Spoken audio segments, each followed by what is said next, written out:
Alright, hello everybody, welcome to the Shin Megami Tensei 5 spoilers discussion. I'm here with Oziach and Strain42. Marvelous, Hey. hello. So I released my Shin Megami Tensei 5 has been out, and I'm sure some of you have probably finished it by now. We all actually got early review copies, so we all beat the... Well, actually, did you guys beat the game before it came out? Yeah. I didn't. I beat it like I beat it like the night it came out. I was on the last dungeon when it came out. Okay, but the point No. is you finished it before most people, so... Yes. But, yeah, so in my Shin Megami Tensei 5 review, I talked a little bit about how I thought the story and characters were kind of lacking, how I thought, like, you know, I thought the characters were underdeveloped, I thought the story was poorly paced, and I felt like for the story it was trying to tell, the cutscenes weren't really long enough, which I'm normally not one to complain about short cutscenes, but I feel like, I don't know, I just feel like they could have done more with the story. It's definitely something that could have been fleshed out a lot more, because, like, one thing that a lot of people agree on is this game has very good concepts. And there are a couple times where they do run with those concepts, but for the most part, they're kind of either just left hanging or they, like, are a little half-baked in execution, which is really unfortunate. Right. I feel like and this was there's a moment towards the beginning of the game when like you first run into Atsuta in the Netherworld or the Vortex World or whatever, and he just kind of like offhandedly says like, "Oh yeah, I can tame demons. I have a demon summoning program." And I'm like, I feel like this is stuff we could have seen or at least explained, like, how? Like, did you meet up with the dude? Did you get it from Steven? Like, That is one weird thing. It was a lot of, like, off-screen development. That is a weird thing. I do wonder why they specifically did that with him, because for the most part, I don't even think he really had any relevance in that first area. Nor do you ever see him summon any demons. He's just like, hey, by the way, we're here. I wonder why everything's destroyed. I can summon demons, bye. Yeah, I have a once. doggo. You're never gonna see me use the doggo, but we're friends. You sure don't. I feel like I've had a couple characters that I kind of, I guess, shared this thought process with, and it's changed up a bit. But by the end, I feel like Atsuta is the one character that I'm like, why are you in this game? Like, you didn't really do anything. Which is really weird for someone who's, like, in the main three of those factions. Yeah, to me, Atsuta's route, to me, and this is kind of why I picked it, it's something I always like seeing in MegaTen, and it's what I kind of refer to as the chaotic neutral path. And I think the only other real example I can think of that is, do you guys remember, I don't want to go too into it because it's spoilers for a different game, but like Atsuro's route from the first Devil Survivor, where he's basically like, I want to fix everything, but demons are still really cool and useful, so can we work with that? And that's kind of what I felt about like Atsuta's route. It's like, it's not really full chaos, but it's like we need to use these powers and everything like this to fix stuff. Yeah, and I like that. I'm a fan of that. Yeah, I mean, like, my first time playing, I wasn't actually sure which one was Chaos. Like, was it Nua, was it Yakumo/Nua's, or was it Yuzuru's? Because it's like, Yuzuru, he wants to use demons to protect Japan, but then you've got, like, Yakumo and Nua, and they're like, hey, let's destroy the throne. I'm like, I don't know, that sounds pretty Chaos to me. So that was the first ending I did, but then it was super underwhelming. Like, I didn't fight Lucifer because I didn't get the secret ending for that. So then I just reset the game and did Yuzuru's, and that's where I fought Lucifer. Speaking of that, is something I do want to point out as a bit of a sore spot for me with Shin Megami Tensei 5, is it essentially does the ending Tron 3000 thing, where it's just, your choices don't actually really seem to matter that much. Like, I know there's some impact to it when you get to, like, the very end, and there's, like, it's like, oh, you're not actually my alignment, so I'm gonna charge you a buttload of money to do this, but it's like, it really is, like, I think I think no matter what your choices are, when you get to that ending, it's like, which of the 3 endings do you want? It's like you're not really locked into anything until you make that decision. Yeah, like I actually don't know how much I mind that.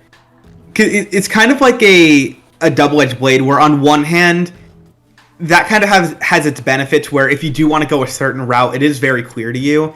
And they kind of use the choices throughout to give you, like, different rewards at the end. But also, like, I know it can feel nice to have that engagement throughout, but alternatively, you can have situations where, like, the neutral route or something is impossible to get in most circumstances. yeah, I mean, like, well, what I was gonna say was, it's like, I actually prefer this, like, I'd rather them do this than go the route of SMT4, where in order to get the neutral ending, you gotta, like, you can't see your alignment, and then you gotta, like, balance between, like, chaos and law choices, and if you make, like, I think, like, the threshold for getting the neutral ending is, like, 8, and there's actually, like, when they ask you, like, when you get to the white, and they ask you, it's like, basically they ask you which ending you want, it gives you 10 points to either law or chaos, and you can't go neutral. So if you're at 0, you have to get either the chaos or the law ending. Yeah, I mean, yes, I had issues with that as well, but I do still, I wish my choices in 5 felt like they carried a little bit more actual weight to what ending I get. Yeah, I don't know if I don't think I think what would have worked better is, even if they kept it like this, I do at least wish that each ending felt more distinct from one another. Yeah. Because they end up kind of being just palette swaps with each other for the most part. Except, Right. you know, one of them is just blatantly inferior to the other 2. And then you have another one on top of that that's just, like, the best by a mile. And is the only one that I'm actually, like, really satisfied by. I assume you are referring to the true ending, as The secret ending, quote as unquote, people call it. Yeah. Which, obviously we can spoil this. Is a spoiler discussion. I actually have not gotten yet. I'm kind of saving that neither one. have I. I'm saving that one for last because I want to go out on a high note. Yeah, like, the thing is, like, none of the guides online are actually, like, none of them are really all that clear about how you get it. Like, some say you need to be in New Game Plus, some say you need to beat Shiva, some say you need to do, like, Konsu's quest and Amanozaku's quest, and... My understanding was you have to do the Shiva thing, which means you have to be at least level 80, and then you have to do the 4 Heavenly Guardians quest line. I was told you have to do at least those. I don't know for sure. So as far as I can tell, because, again, all of this is vague and weird, apparently there's a weird thing where there are the core quest lines that are in play, where it's like the Egyptian one, you have the Amanozaka one, like all of those. And if you've done them on the same save, but in a prior loop, it still counts towards getting that ending. Like, you've marked that off what you need to do. Interesting. But, except for Shiva, like, you still have to do Shiva every time, as far as I know. But, like, if you've done the Egypt questline before, the Amanozaka one in, like, your first run, then it still counts towards it in the next. Which is strange, but I guess it's neat. But also, just be more clear. Okay. Since it was mentioned, I want to ask all, you know, I loved the Konsu questline with Miyazu. I was a big fan of that. And I thought it was fine. I wish there had been more of it, and, like, I almost wish she had gotten, like, her own ending. Well, because I don't think it's as bad as, like, her brother in terms of, like, a nothing character. Like, they do at least explain some of her actions and, like, give, like, a general idea of, like, what her deal is. And I think it was, like, a really kind of...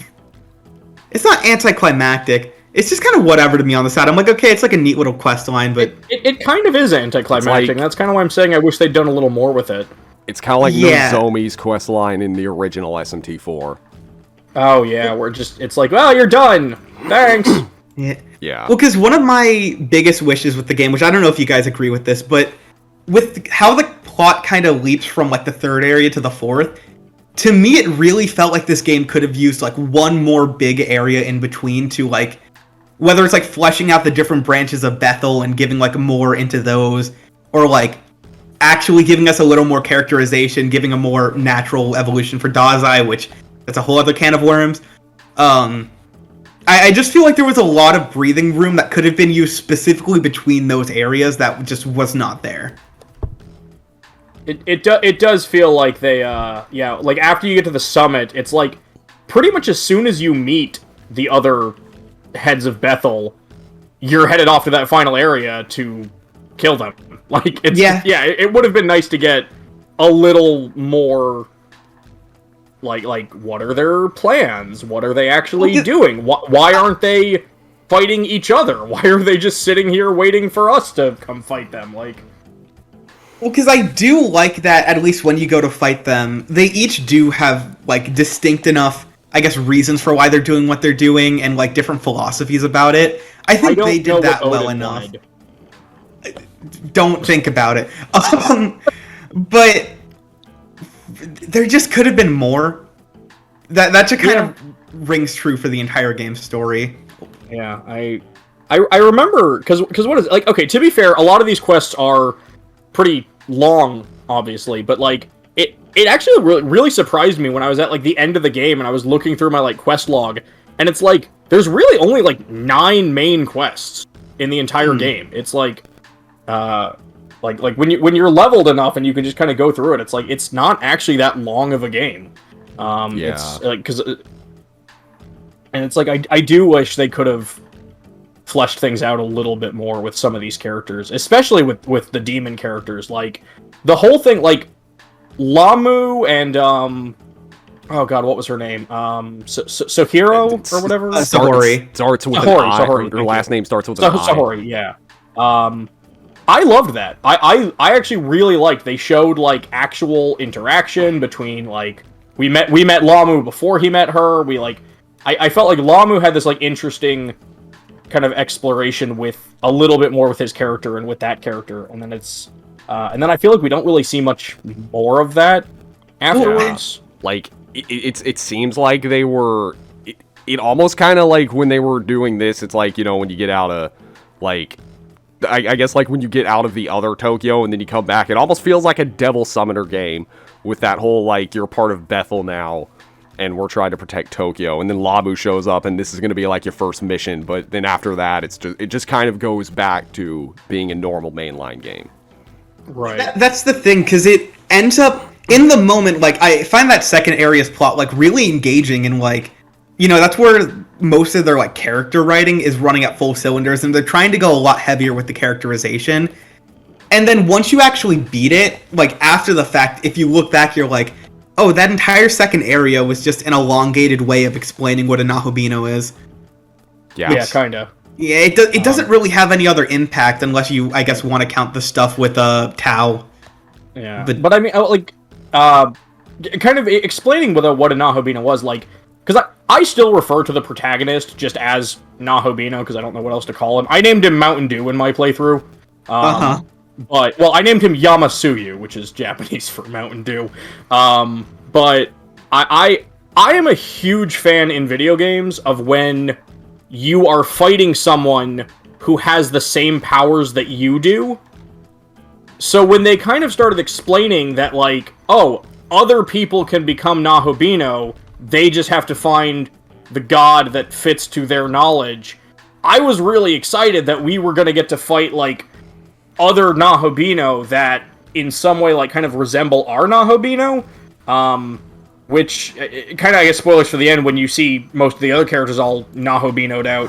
I was a little disappointed that some of them, like, their Nahobino forms are just giant crazy monsters. It's not like this nice blend of both characters, and I don't know, I was a little let down by that. I actually kind of disagree with that. I actually do think they did pretty good with making each of the other Nahobino, like when you actually do end up fighting them, each of them do feel pretty distinct. I'm not saying they don't, I'm just saying I wish they'd been a little bit more to what we are.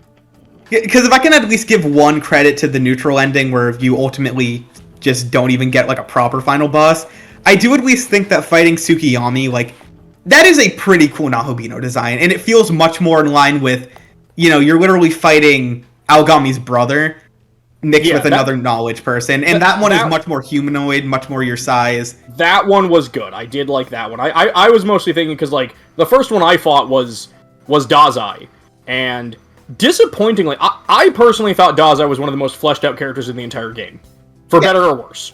But then like his Nahobino form is like this bull centaur with giant boobs, and it basically just felt like Abdiel, and then Dazai had like almost nothing to do in that. Like his personality did not shine through before the fight, during the fight, or after the fight, and I thought that was kind of a disappointing way to end what I thought had been one of the better story character driven arcs in the main narrative. Yeah, well, I mean, I'm pretty sure the boss is actually called just Abdiel. I believe it is, yeah. Like, yeah, they're much more like running with the gods themselves rather than the humans, because I guess the original life form is supposed to be the gods. I don't know. I thought the designs were neat. I like how they at least keep the kind of like sigil patterns that they have on Nahobino carried over to them. Right. I liked that aspect. Good. What'd you think of Lucifer's new design? I have very mixed feelings on it. I freaking love that design. I think that the design runs really strong with kind of like, I guess, the Morning Star kind of theming with him.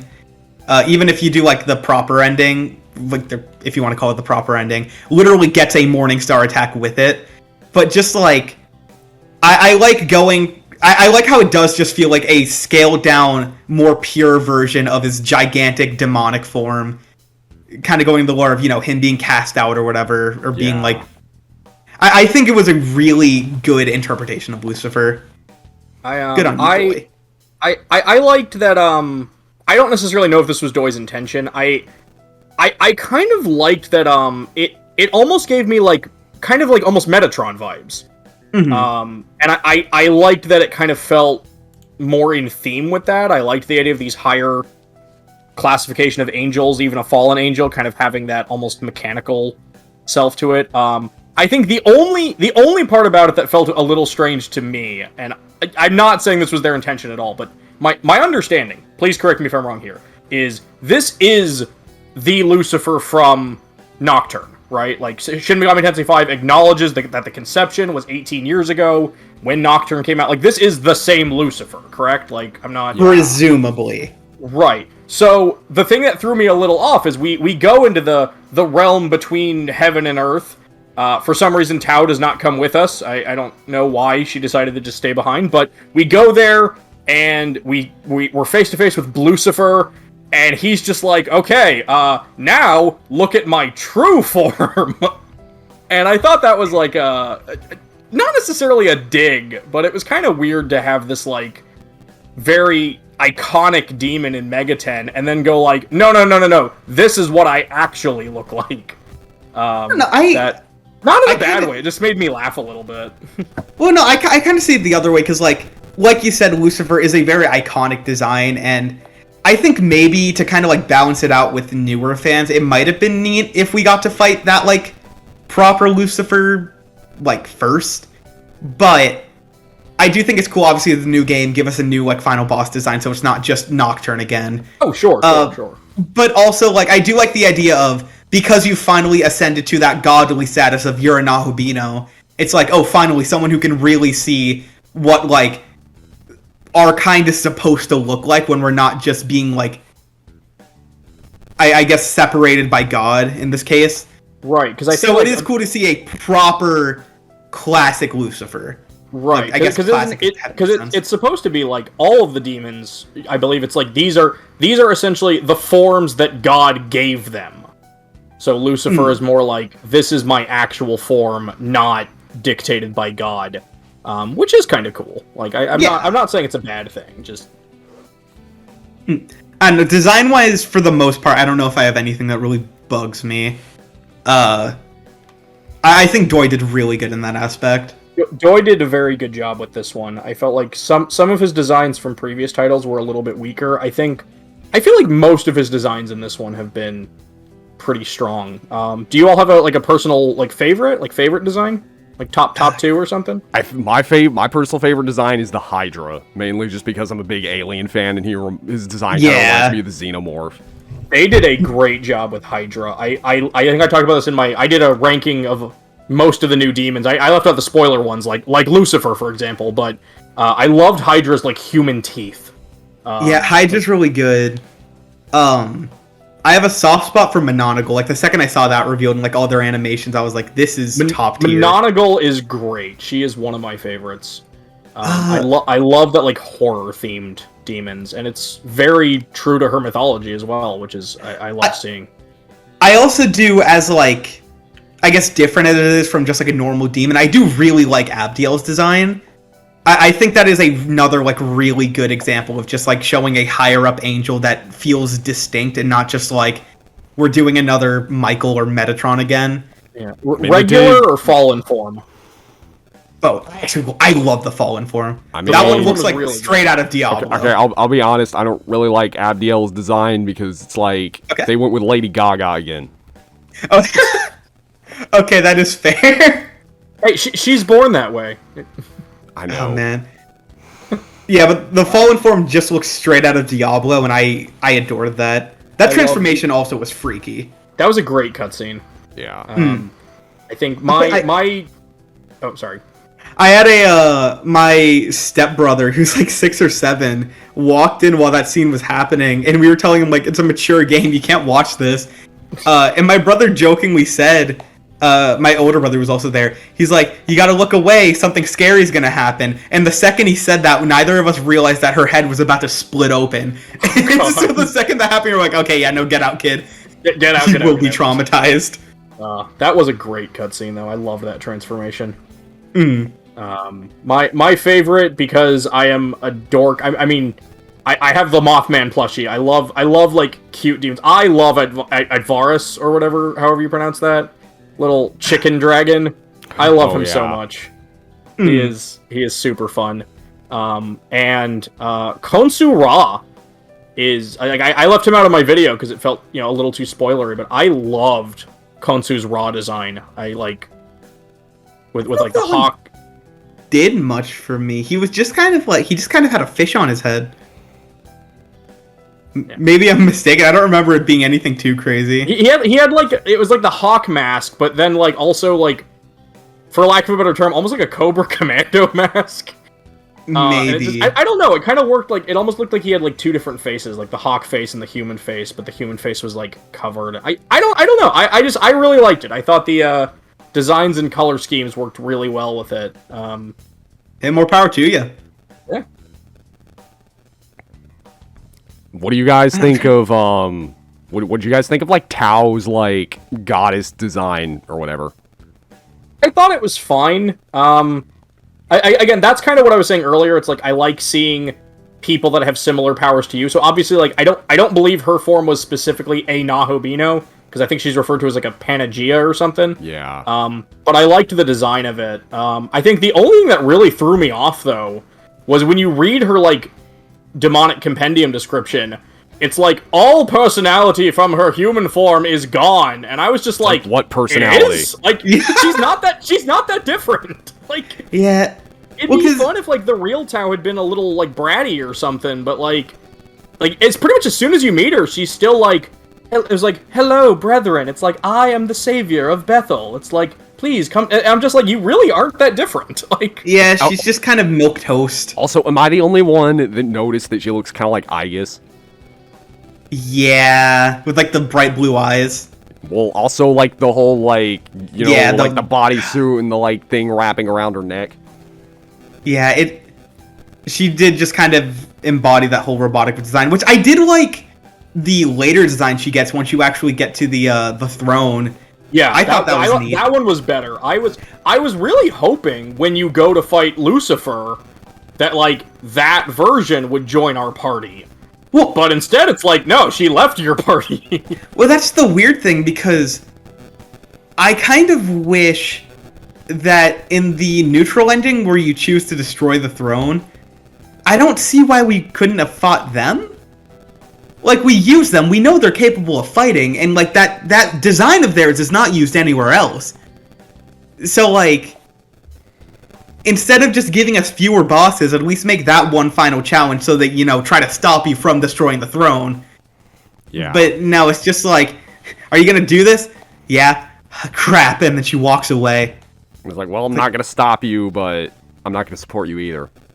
I remember I was going to side with Yakumo on my first playthrough, and then, like, you fight him on that bridge, and you, like, hear a little more about his ideals, and I'm like, oh, you're actually a butt. I'm not gonna follow you, Mr. Butt. And that was just my petty reasoning. I was just like, he was like, I'm fighting for humanity, but only the humanity that I actually think is, like, worth saving. And I'm like, you kind of lost me a little at the end there.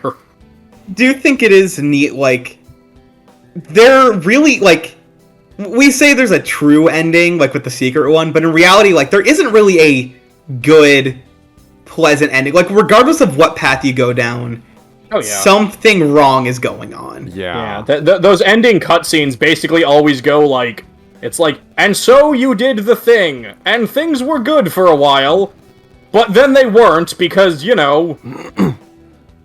Well, and it's like, okay. Well, like, my problem with the endings is that, like, they don't really show you what happened. Like, take Strange Journey or SMT4 or even Apocalypse. Like, you take the ending, all those games, they give you, like, a narration and then, like, a bit of, you know, audio that, like, kind of shows you what happened or at least gives you a better idea of what's going to happen. But in SMT5, it's just kind of like you're walking through a screensaver. And then it's like, this happened, and this happened, and this happened, and it's just like, can I see it? I will name an exception to that, because neither of you have seen the true ending at all, have you? I mean, I've seen it. I've seen it on YouTube. Okay. Because that one does show you what happens. At least that's the exception. But even then, like, it doesn't show you that much. Yeah, I do like the little bit we do see, and I do think kind of, like, the little ending note is really good, because that ending I do really like. The others are just, like, a bit lackluster. But that one I was satisfied with. Do you think if we're, if we were to get a, for lack of a better term, Shin Megami Tensei 5 Apocalypse, or even just Shin Megami Tensei 6, do you think they will follow off of the true ending, or do you think they might just pick one of the other endings? Like for all we know, Yakumo's ending might end up being the quote-unquote canon one. Like, do you think there's something they're gonna, like, lean more heavily into in the future games, or... I think, more than likely, I think it's going to be the secret ending. Yeah. Which I don't mind things picking up from there, because it kind of...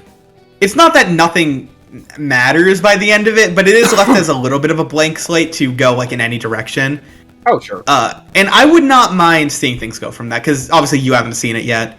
But it's left open-ended in a cool way. Because that actually... I don't know if you have the same praise for this, like, as much as me. Even though the other endings are, like, pretty lackluster, all things considered, that actually is, like, probably my favorite ending in a mainline game.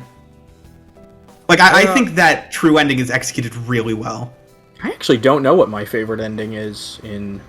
I remember I liked Strange Journey's neutral ending. I was a big fan of that one. Are you world's #1 fan of the white ending? Oh god. I think my favorite mainline ending is the new neutral ending from Strange Journey Redux. Okay. I actually don't know if I've seen that one. Okay, so basically, spoilers for Strange Journey Redux, but basically, like, when everyone, like, when you're destroying the Schwarzwald, like, Doom Guy and Arthur, they basically, like, Doom Guy basically goes with Arthur, and he makes it so that he can basically destroy the Schwarzwald every time it comes back, which it does. But, because, like, and the reason I like that ending is because it's, like, in Strange Journey, it was like, okay, we destroyed the Schwarzwald, but we didn't really address what was causing the Schwarzwald, so, you know, it could come back. It's a much more permanent solution. Yeah, like, that's not really something that they focused on, but the Strange Journey Redux, it's like, yeah, people are still doing stupid stuff, and the Schwarzwald keeps coming back, so that's why Doom Guy has to keep destroying it. That's pretty cool. I do like that. But, yeah, but like the... another one I like is, the... God, I forget the, like, official name for it. I don't even know if it has an official name. But I like the quote-unquote neutral ending in Nocturne, just because it is basically telling, like, all 3 reason people, like, y'all are dumb, I'm just fixing this. And that's just very funny to me, so... Like, I'm not saying it's necessarily a good ending, there's just something about it I love. Yeah. And also, like, I mean, I know we talked about this a little bit earlier. Do you guys believe what everyone else is saying about this game basically, like, kind of being a sequel to Nocturne? Yes, Yeah. Like, to me, there's one line, I think it's when you get to the summit, like, because, you know, they explained this stuff earlier in the game. They were like, a world-ending event, an apocalypse happened, and all of Tokyo was wiped out, and, like, the world is destroyed. And then it's like, but God made this exact copy of Tokyo, and that's the one that we live in. And it's like, okay, cool. But then it's like, there's a very specific line when you get to the summit, when Atsuta basically like, it was like, yeah, 18 years ago, there was a world-ending event called The Conception. And I'm sitting there going, wait, 18 years ago? I'm like, that's when Nocturne came out. Exactly. Like, so I was just like, this is like just directly referencing Nocturne. And I was kind of waiting for maybe some more like references to 4, and I feel like 4 was kept a little separated from... Which is fine, I think 4 works more as its own. Yeah, that's what I was gonna say. I do think it's cool, though, like, directly following up on Nocturne, but, no, like, not relying on just, like, pure nostalgia or whatever, like, it has to be that attached to Nocturne, just getting the idea of the most popular ending in that game, taking it forward into... what would happen if the universe were to follow that path, and then expanding on the lore a lot. Because one thing I do really like in this game is there are a lot of lore concepts, whether it's like the Nahubino, or just like the general situation with Tokyo and Dot, that I really love. I think there's a lot of really good world building in this game. Yeah. Mm-hmm. I don't know. Yeah, I mean, I think Dot was... for the most part, a pretty good open world. I mean, it's... I feel like a lot of the times, whenever Atlus does something for the first time, obviously I don't expect it to be perfect. And I feel like if they ever revisit this idea, I think it's going to be a little more well-constructed. One thing that... I don't know if this bothered you guys at all. One thing that drove me kind of nuts is you can't jump and attack at the same time. I never even thought about that issue. Like, that I don't bothered me see it as yeah, one. that was kind of annoying for me. Because a lot of the flying enemies are the jerks that no matter what level you are will still attack you. So I'm just like, all right, where do I need to go? And like 3 Anzu are sweeping in at me. Yeah. So it's like I jump up and try to hit them, and then it's like, oh wait, I can't attack in the air. So then I just awkwardly land and they hit me. Yeah. And they can hit you from like 10 feet away. Oh yeah. Oh, the hitbox. I had issues with the hitboxes in this game. Atlas, give us jump attacks and SMT5 maniacs, please. I'm just like, it's very minor complaint, but that is something I wish had been there. Give us a miracle that lets us use a projectile like a finger gun. Yes. Oh, that'd be cool. Listen, we've seen that Nahubino can dual wield. Give us more attacks that let him use it. I do love his I don't know if it's supposed to be this, but it's like, you know he's got that move, the healing move, the miracle water, where just like water comes out of his hands. Yeah. I loved the animation for that move, but as soon as I saw that, all I could think is like that sword of his is just like a water saw. I'm just imagining that blade is like made of just rushing water, and that's always how I saw it. I don't know if it was intended that way, but like I always saw. I think he just made water because he's God. Yeah, but I don't know. I thought it was cool. I like the blue. I thought it worked. I always thought it was like a cool water sword, but. I mean, I guess on the note of design from before, yeah, like, goes without saying, Nahubino's design is sick. It grew on me. I think the first time we saw it, and it was, like, all that, like, the long hair, I was making jokes like, haha, Bluki Koamagi. But it grew on me. I think the word I used at first was dingus, but it definitely grew on me. It grew on me. I can't say it didn't. I'm still not that big a fan of it. I don't. All right, I guess I am alone. I don't know. Well, you're not alone. Everyone seems to disagree with me. I seem to be the oddball here. I mean, I'm one of the people, like, my favorite SMT protagonist design is Nanashi. And I know I'm in a minority there.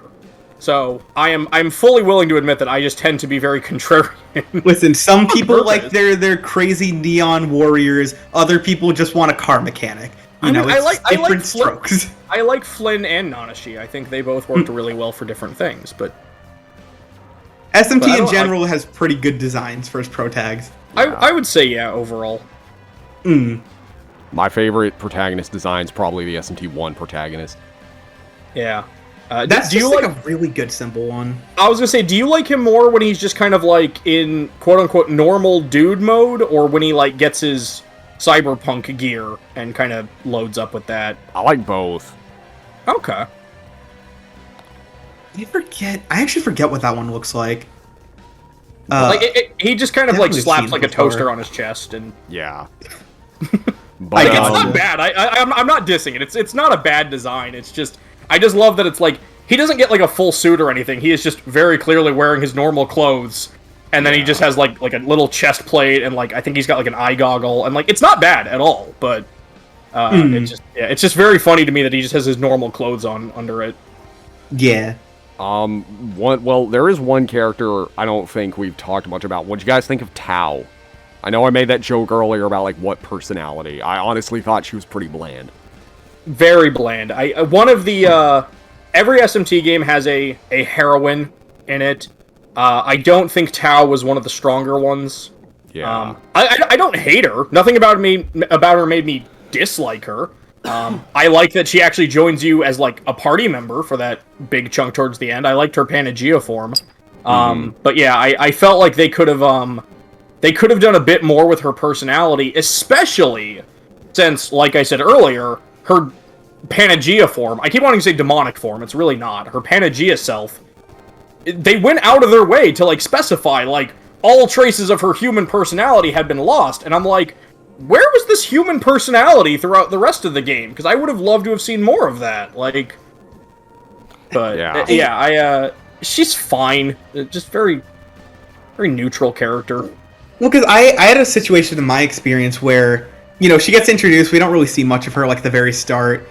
But when she gets reintroduced, I was like a little bit interested because we see her get like a little more stern with Abdia. Like we see that she can command a room if it comes to that. We hear she has her whole, like, saint ordeal, whatever she's doing. And I was like, oh, I wonder where this goes, because it seems like, okay, she's not just, like, the sweet, kind of just, like, friendly best friend girl. And then after that moment, she's just the sweet, friendly best friend girl.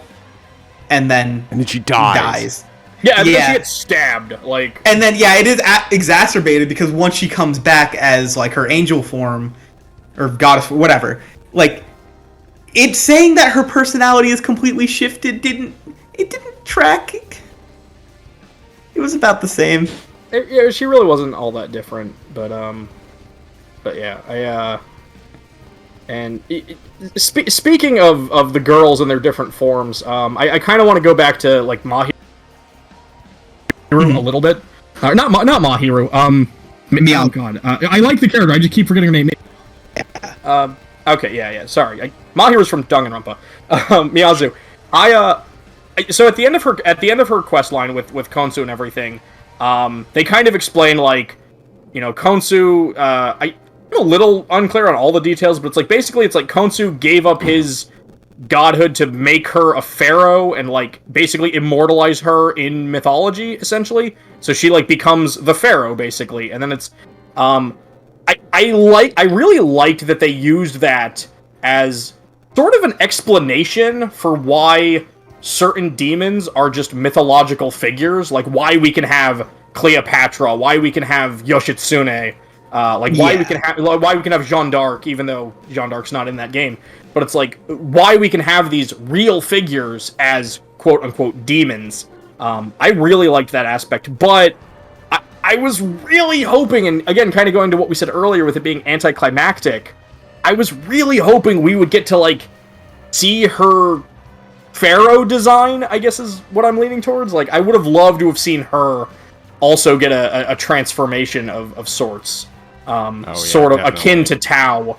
I remember LaRue, when he was... I made like a tweet on... a joke on Twitter where I was just like, SMT5, 2 out of 10, not enough Miyazu, ha ha ha. And LaRue messaged me, he was like, did you do her quest line? And I actually hadn't at the time. So I was like, oh, okay, she actually does have more story. But he was like, yeah, that's where the story is. And he's like, oh yeah, when you finish that story, you unlock Konsu and a secret demon. So he didn't want to spoil who Konsu Ra was for me yet, which was nice.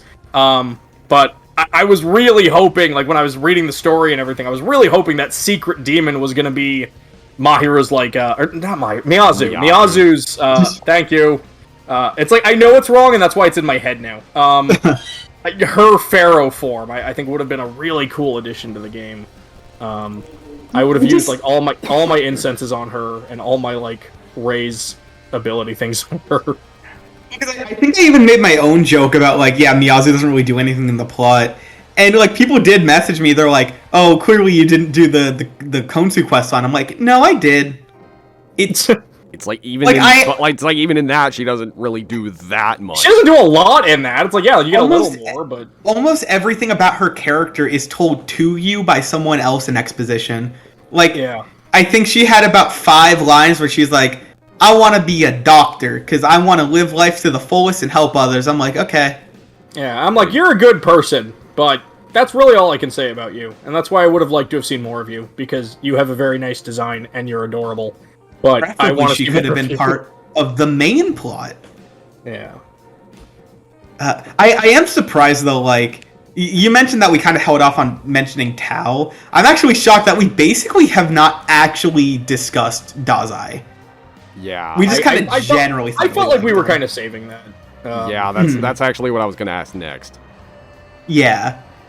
So, I don't know if this is a controversial opinion or not. I will say this. Dazai, one of my favorite takes... I'm not saying I like the character, but one of my favorite takes on a lawful route character ever. Like, it makes so... He works so well as a... For lack of a better term, he's kind of a sheep. And the Lord is his shepherd. And it's like he wants to be helpful, but he's made it kind of clear in the story, he kind of needs to be told what to do. Like, he'll do it. He wants to be helpful. So it's like, it makes sense that he believes in this one god's plan, and he is kind of proselytized into following Abdiel, and who would not want to walk behind Abdiel? But, like they did such a... I like, whether I like the character or not, I felt it was irrelevant. I thought he was a very good take on the law character, because he wasn't just... Well, okay, he wasn't at first just... I am the sword of the Lord. He was just someone who logically fell into that role, and I thought it was very well done with him.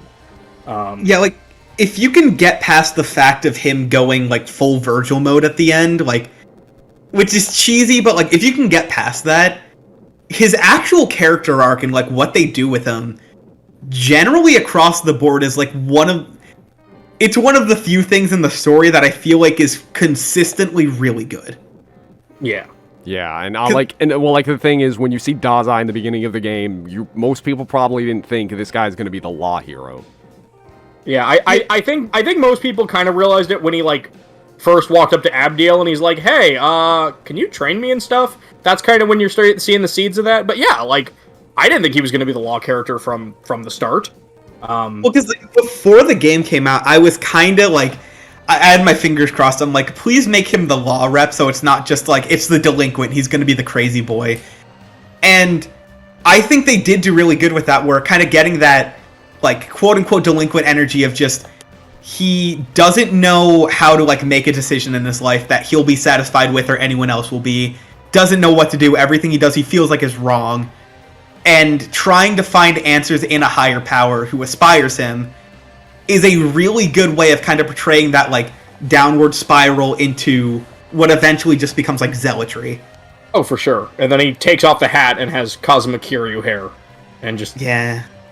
Also, I feel we, especially as content creators, it's obviously not really explored, but isn't he basically a YouTuber? Like, don't you meet him? He's, like, filming a, like, here we are at this underground puzzle, or tunnel, where crazy stuff's going on. Like, yeah. He's essentially a content creator, which I thought was very funny. What happened to his cameraman? Yeah, that guy's died. that guy's just so dead. He did Rest not in make peace, it very far. Josuke. That's the name I'm giving him. Awesome. Josuke's dead now. No, yeah, as far as we know, he just got crushed. Which, I mean, I think that is what happened. I think he got crushed in the tunnel. for a game that does take place technically with just like a bunch of high school students, they don't really shy away from like killing off a bunch of them, especially in that second area. Oh yeah. Which is at least neat. I do like that they don't try to cushion it. It's just like all of these children are going to die if you don't solve this situation. I remember what surprised me the most about Sahori's death was that I was surprised. Mm-hmm. It was like, I think I had like that brief moment of like, oh, it's gonna be like in Persona and we'll win her over with friendship, and then she just gets like super stabbed, and I was like, oh right, it's Shin Megami Tensei. No, I am definitely glad that, again, I wish they did lean further into a, I guess, deeper narrative, but I do like that at least the type of narrative they're telling isn't just like, we're gonna do Persona, but darker. It's like, no, it's still very much an SMT story, maybe a little more character-driven at times. We're gonna do Persona, but with less heart. Exactly. Oh, No, but I do like them sticking to that kind of like, it's not always apathy, but like, some things just need to be done for the sake of resolving a situation, right. and your friendship bullets are not going to solve anything. It's not nihilistic, but it's what happened. And I feel like this might not sound like the most positive word to explain SMT5 story, but something I feel is its strongest selling point is, I feel like for the most part SMT5 is consistent in its storytelling. I like, if you were to ask me like, is there any part of the story I think is particularly weak, or like, it's like, yes, there are things where I wish they'd done a little bit more, but I can't really think of any moment where I'm like, oh, okay, it's a good story, except for there's kind of this chunk here where it's really weak and I don't like it that much. It's a very consistent, well kind of put together story with that beginning, middle, and end. Yeah, well, except for the endings. Like, well, yeah, okay, endings. Yeah, endings are a little, again, could have been more, but I feel like could have been more is, again, consistent to how I feel about the rest of the story. And I guess really when your biggest complaint with the story is you wish there'd been more, that's not always a bad thing. Like, in my SMT, in my review, like, I got a couple comments that were like, oh, well, SMT isn't really about characters and character development, it's more about, like, the philosophies and stuff, and it's like, I get that, but at the same time, it's like, there's no reason that the game, can't have good, well-developed characters and have those philosophies too, like Strange Journey. I also think this game early on, very much so, seems like it's trying to tell a story where the characters themselves are much more, like, fleshed out than just being a, like, spokesman for whatever ideology they want, which we do see ran with Dazai.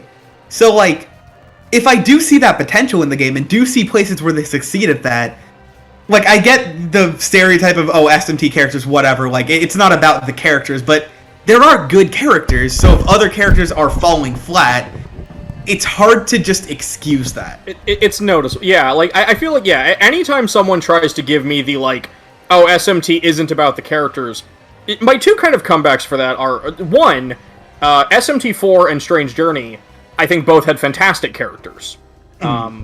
So it's like, I'm like, you can't tell me like that's just something SMT doesn't do. And secondly, if SMT5 had the greatest characters, greatest fleshed out characters the series had ever seen, nobody would be saying, I didn't like SMT5 because the characters were too fleshed out. Exactly. Like, nobody would be using that as a negative. They're like, I play SMT because I like the focus on not characters. Like, that would be like seen as a new gold standard for the series if they did that. Yeah. Right. So that's kind of my take. Well, it's like I don't necessarily disagree that, yes, in general, like, I do not play SMT 1 because I think Waro is a deeply interesting and compelling character. But when the series has interesting, compelling characters, it's nice. Like, I don't know. That's why, like, anytime someone uses that complaint to me, I'm just like, or that logic to me, I'm just like, I don't fully agree with that, because we've seen SMT with really good characters in it. And not to say like 5 characters are bad, but it was really funny seeing on every single review, because there were a lot of reviews consistently across the board saying that the storytelling in this game was decently rough at times, and every time you had people responding, it was just like, actually, you're wrong. It's like, you haven't even seen the game yet. What are you talking about? Like, I'm not saying you can't disagree with the reviewer, but I haven't played it. I definitely almost broke my not like, I wasn't gonna give spoilers or anything, but it became like closer and closer to release date. It became harder and harder to not just be like, it's like, I've played it, I know how it goes. Like, there is some truth to this. Yeah, and all the people simping over Miyazu, and it's just like, oh, I'm so sorry. Yeah.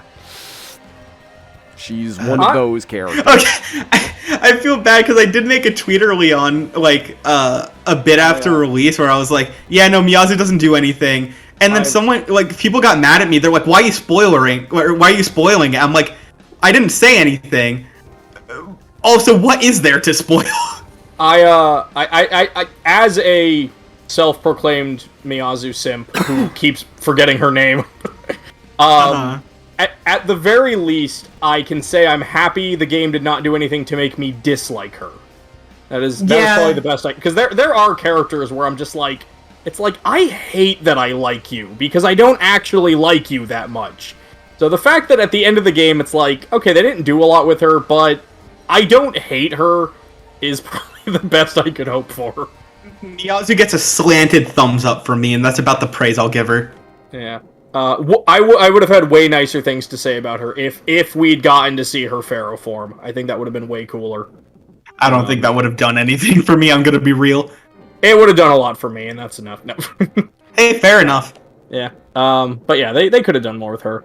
One aspect I do want to talk about, if y'all don't mind. So obviously, SMT5's focus is on Dot and exploring this big open world that we haven't really seen. But I want to say, like, even though there were only, like, arguably 3 of them, I actually really liked the dungeons in this game. Like, I loved the castle, the Demon Lord's castle. Yeah, I thought that was a very good dungeon. I guess, like, specifically regarding, like, I don't know.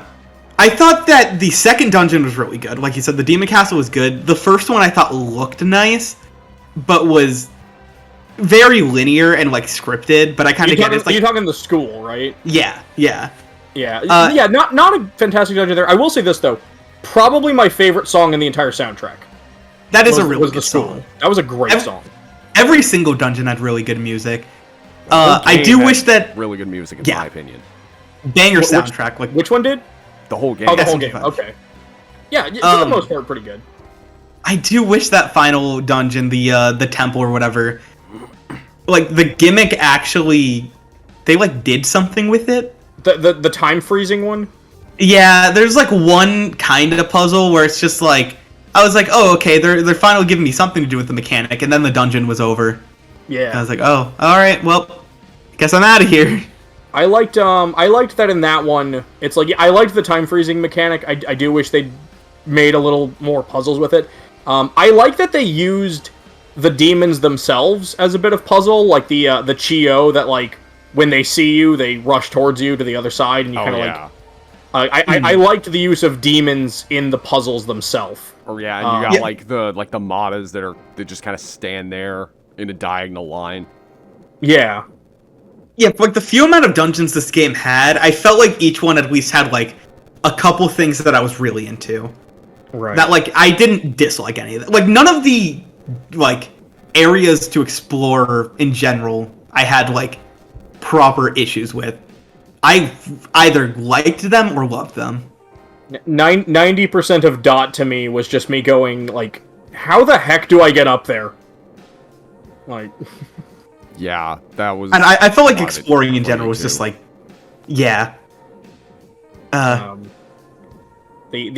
Memen were both a good and infuriating addition. It's like, it gives you incentive to explore, but I kind of hate them. If you're a completionist, it's going to give you a headache. I didn't find them infuriating at all. I was just like, yes, I need them all.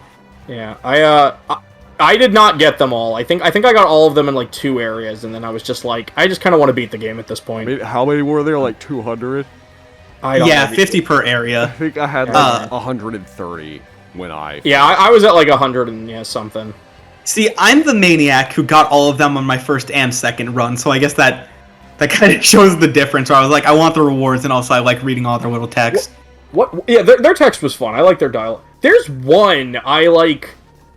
Oh my god, he's in the last area, and it's just one of the Memen you encounter, and he's like, so you figured it out? We Memen are those who failed to become Nahobino, and I'm like, wait, what? Like... Yeah... where did that come from? You know, there's a lot of world building in this game. Yeah. A lot.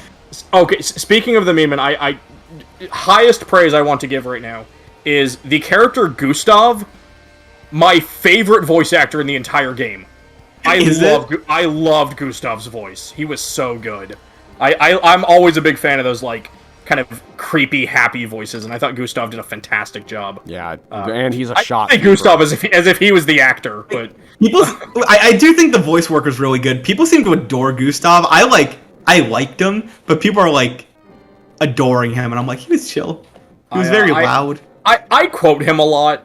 Like, he's one of the only times ever where I didn't find myself getting mad at like shopkeeper dialogue, which is usually a pet peeve of mine in video games. When you're buying and selling a lot. He is definitely memorable. Yeah. I remember a lot of people thought he was Rag, and they were like, what did they do to Rag? And I was like, oh, I don't know. But I like that he was kind of his own thing. But yeah, I don't know. I liked Gustav. I thought he was a fun character and good shopkeep. On that note, I do think about the fact that Sophia's in there, which she's just like chill. Like, we don't need a lot of plot for her. Though if you do, you can buy the Demi-Fiend DLC to get your awesome Sophia dialogue. Otherwise, she's just there. I think my thing with Sophia, she was perfectly fine, no complaints, but the fact that she had a lot of the same dialogue as Mido, like the where demons gather, and like it's like gather demons, and I just kept going back to like Mido from SMT4, which is like my favorite take on that character. So I kept quoting him anytime I went to. It's just like where demons gather. Like, was there a reason they got rid of Mido? I mean, I'm guessing if there was, it was because his voice actor might have died or something. I'm not 100% sure. Or I don't know. Maybe they did just want to change it up a bit. Yeah. No idea. But I thought Sophia was neat, and we got some cool presentations. Sophia's fine. I have no complaints with Sophia. Yeah. I just so much of her reminded me how much I missed Mido from 4, because I loved him in that. But again, going back to kind of my same thing with Gustav, is I love that mix of like delightful but sinister, and so it's like I kind of like Gustav and Mido for those same reasons. Yeah. But yeah, so Sophia was a perfectly fine character, and definitely one of the more interesting fusion animations, I think, in the series. With the whole piano and everything. Also, getting it to jam out on the organ is like the organ. Despite how long it is, I found myself not skipping that cutscene way more than I thought I would. Yeah, I want to. Was it when you hit it? It's like da-na-na, like I want to find the notes for that and make that like my Animal Crossing jingle. It's just the organ from the world of shadows, not the Cathedral of Shadows, but yeah, where demons gather. But well, I guess like my last few questions for you guys would be did you guys encounter any like major performance issues when playing? Because that's something I complained about in my video, and I've seen a lot of people say I had no performance issues at all. I'm someone who, like, I don't know if you're just talking about, like, frame drops or anything. I'm someone who very rarely like texture popping, frame drops, anything like that. Yeah, I mean, there were definitely some moments where I noticed some slowdown. I would say the closest thing I really ran into that I would call a quote-unquote issue was, when I was doing the Konsu storyline.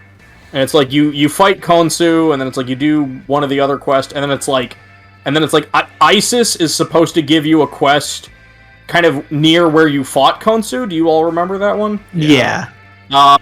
Did you have it where the marker was there, but she wasn't? Yes, because I had not done the Kill Horus quest yet. So it's like, I spent like 20 minutes running around that area being like, it says there's a quest here, who has it? And it's a very small area, so it's not like it'd be hard to miss. Yeah, I was like, do I need to like get up somehow? Like, again, because with Dot, there's a lot of verticality comes into place with finding stuff.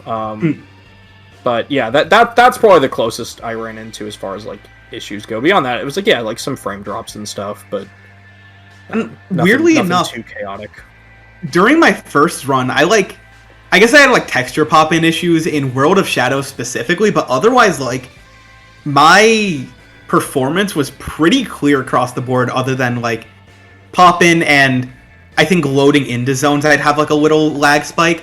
For some reason, my second run, it was way more consistently, like, it didn't bug me, but it was definitely more noticeable of, like, okay, there is a lot more of, like, a lag issue. Right. Yeah. Not as much pop-in, but I definitely felt it being a lot more laggy. Yeah. Oh yeah. There was, like, texture pop-in on when you're reading through, like, the compendium and stuff. And also a couple times I noticed with Fusion, where it's, like, when it shows the demons that's being fused, it's, like, right before they disappear into the jelly ball or whatever you call it, it's like the textures like just popped in and then they're gone.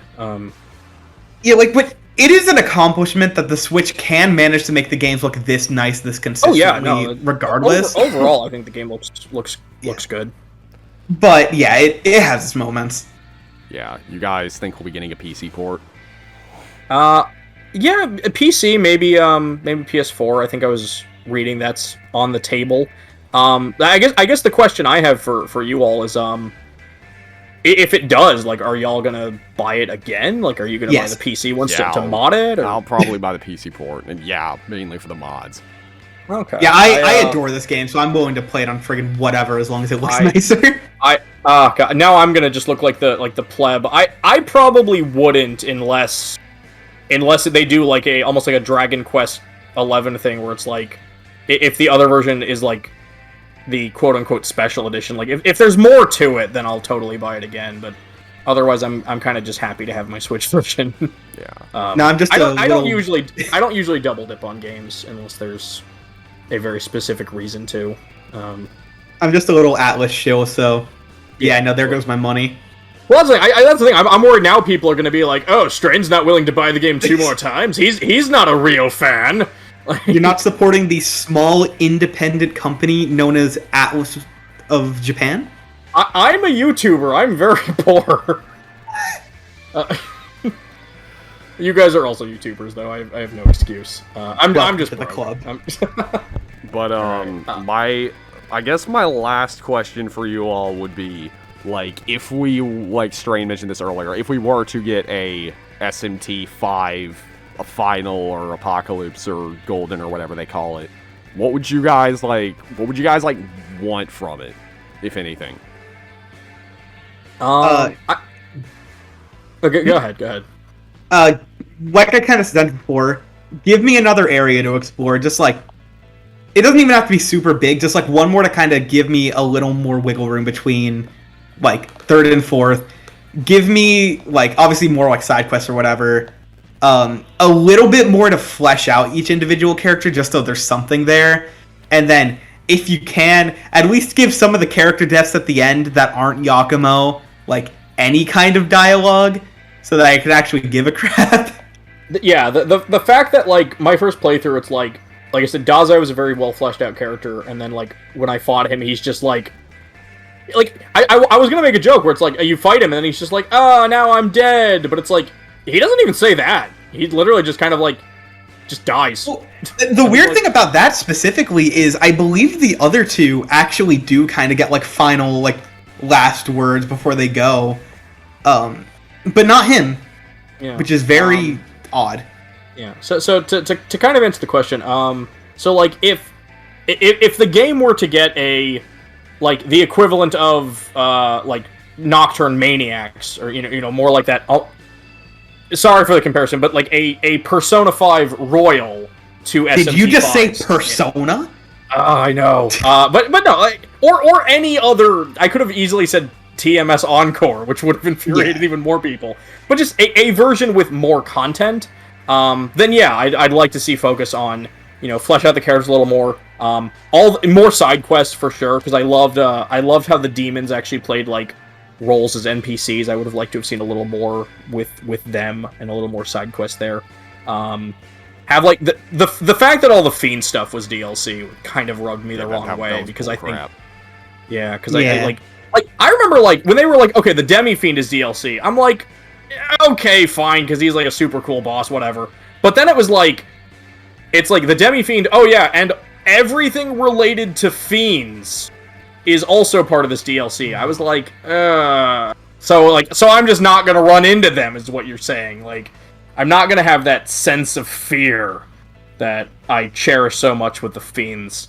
But yeah, so I like really, I guess like if we got like an enhanced SMT5, yeah, I want a little more, maybe like some sort of side dungeon akin to the Labyrinth of Amala or the Womb of Grief from Redux, like something like that kind of maybe leads to a fifth ending.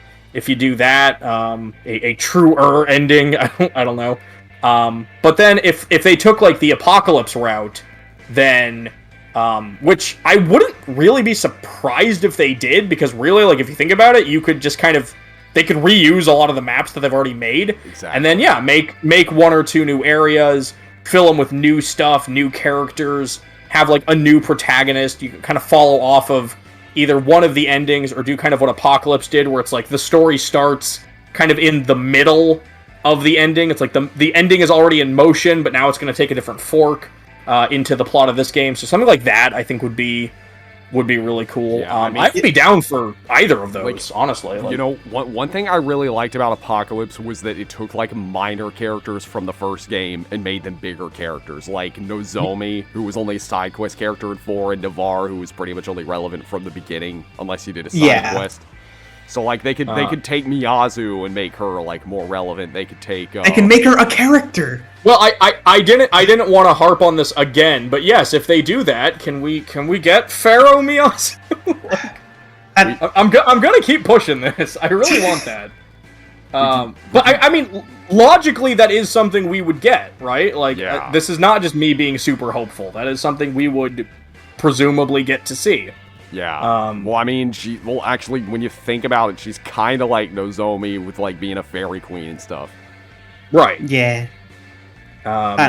Ultimately, with this game, I really like it. Give me more of it, and I'm fine with that. I dig it.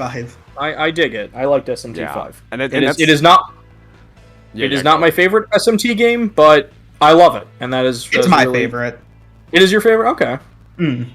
Yarly, how about you?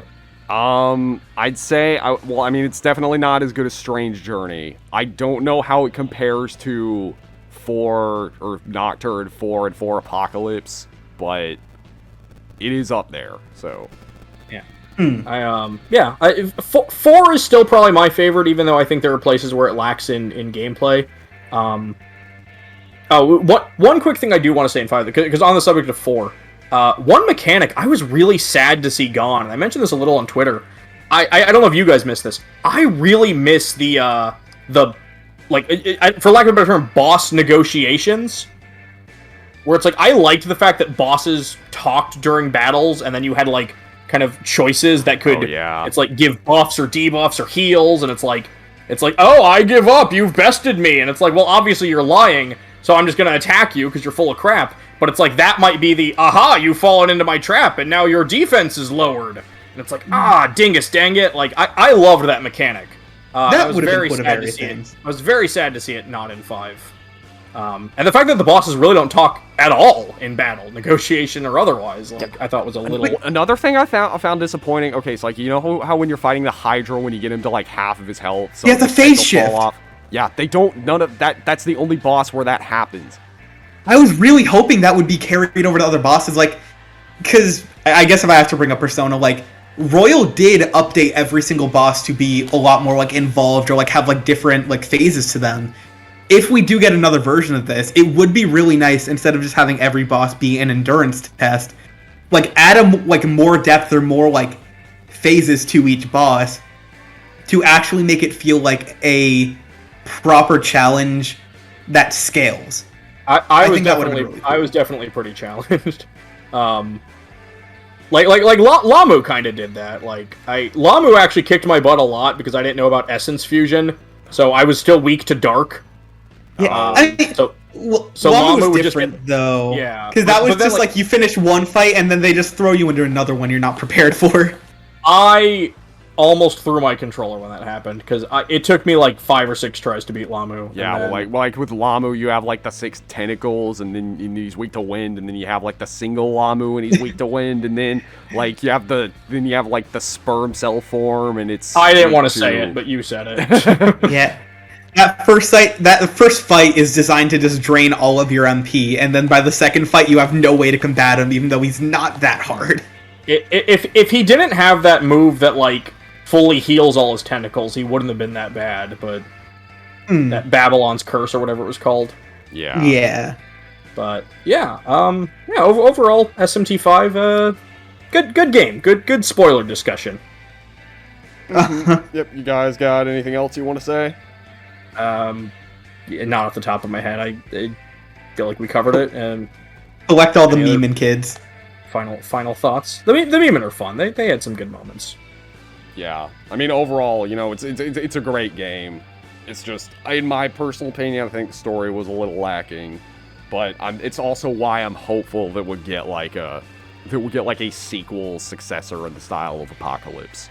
I definitely think they will do more with this. And like another thing is, it's like, you know, like the Switch has been out for like almost half a decade at this point. And, you know, they've got this engine, they've got all these assets, you know. Like, I don't know if or when Nintendo is planning to, like, come out with a new console, but it would be kind of nice if we could, like, get SMT5 Final or Apocalypse or whatever as sort of a swan song for the Switch. That'd be cool. No, like, I can how like King Abaddon was a good... Like, I'm not saying it was the last PS2 game, but it was definitely very late in the PS2's lifespan, so I think Atlus and Persona Q2 was like one of the last 3DS games ever, so I think Atlus is kind of good at going out with consoles on a high note, so that might also be the case with the Switch. Yeah. Mm-hmm.